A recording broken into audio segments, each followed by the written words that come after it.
Cathie Pare, City of Santa Barbara's Water Conservation. Today we're going to cover a couple of really common customer questions. We like to call this the water use Mythbusters. Myth number one, we were on vacation, no one was home. Our water bill should be much less. It's an interesting thought, but while you're on vacation, your irrigation isn't taking a break. You have to think about it as each individual in your house is using about 50 gallons a day. So that's 50 gallons a day per person for inside use. But if you think about your irrigation, pop-up sprinklers use on average 13 gallons per minute per zone for each day that it's watering. If you have drip irrigation, that uses on average 7 gallons per minute per zone that you're watering. So when you're not there, your irrigation is still watering. Let's do a little back of the envelope math. Say you have a small yard with grass. You water 3 times a week at 15 minutes each time. There's 2 zones of sprinklers to cover the grassy area. 15 minutes times 13 gallons per minute times the 2 zones will equal about 390 gallons of water for 1 day of watering.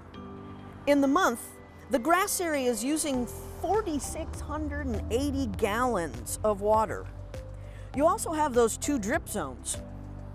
Each of the drip zones runs 2 times a week for 40 minutes each. Estimate about 7 gallons a minute times 40 minutes per day for those 2 zones. And every day you run your drip zone, you're using 560 gallons. In a month, the drips use 2,200 gallons. So between the drips and the pop-up sprinklers, your landscape is using 6,880 gallons per month. That's over 9 billing units. For indoor usage for 2 people, you use about 3,000 gallons or 4 billing units. So depending on how long you're gone, you may not see any drop at all in your water bill. Most of the water used is irrigation usage. So if you go on vacation during the irrigation season, your monthly bill may be very similar to the months that you're actually there at home. You may go on vacation, but your irrigation system doesn't.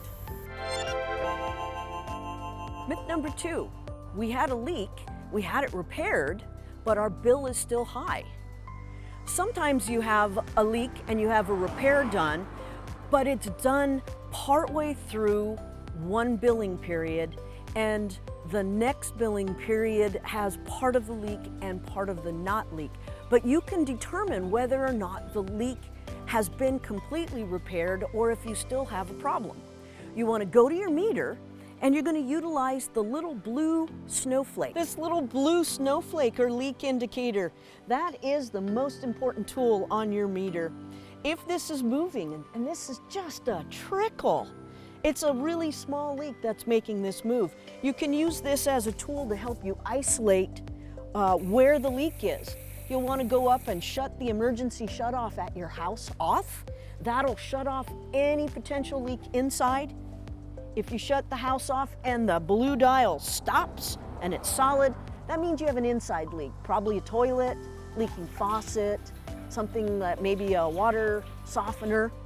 If you shut off the house and it's still moving, then you best check your irrigation, because many times you'll have a really slow leak from a hose bib or an irrigation valve. But why is my bill still high? Well, your leak could have occurred halfway in a billing period. So when you get your bill, you see that it's higher than normal, but look at your calendar. When did you have the plumber out to fix it? You may have had half the month while the leak was actually occurring and half the month that it was repaired. So your bill will be a little bit higher, but it's going to go back to normal because you've checked your meter and you've confirmed that that leak's no longer occurring. Myth number 3, water use is a mystery, and leaks can't be found until you receive your bill. There are different ways that can assist you. We've got the old school method and we've got new technology. Let's start with old school. We're going to go out to the meter and take a look out there first. You can also use the leak indicator to help you determine where you have a leak. If you see the blue indicator is moving, you can shut off the house water to isolate a potential leak inside and see if the blue indicator stops. You can shut off your irrigation water and see if the irrigation stops. And that lets you know whether you have a potential inside water leak, maybe a toilet, or maybe you have an irrigation valve that's leaking or not shutting off completely. We're here to help you. We can help you with the old school technology, how to read your meter, how to calculate how much water you're using by actually taking a picture of the numbers on your meter before and after you say, run an irrigation zone. Then there's new technology. The 21st century brings in smartphone apps. It brings in devices that can hook directly into your water line. They let you know how much water you're using and can even send you leak alerts. With either technology, you'll know how much water you're using. It'll allow you to make those important decisions on your property, whether you want to buy that new high-efficiency washer, or maybe cut down on the irrigation a little bit. Either way, knowing how much you're spending is basically creating a budget. You can save dollars and you can save water. To learn more, visit waterwisesb.org.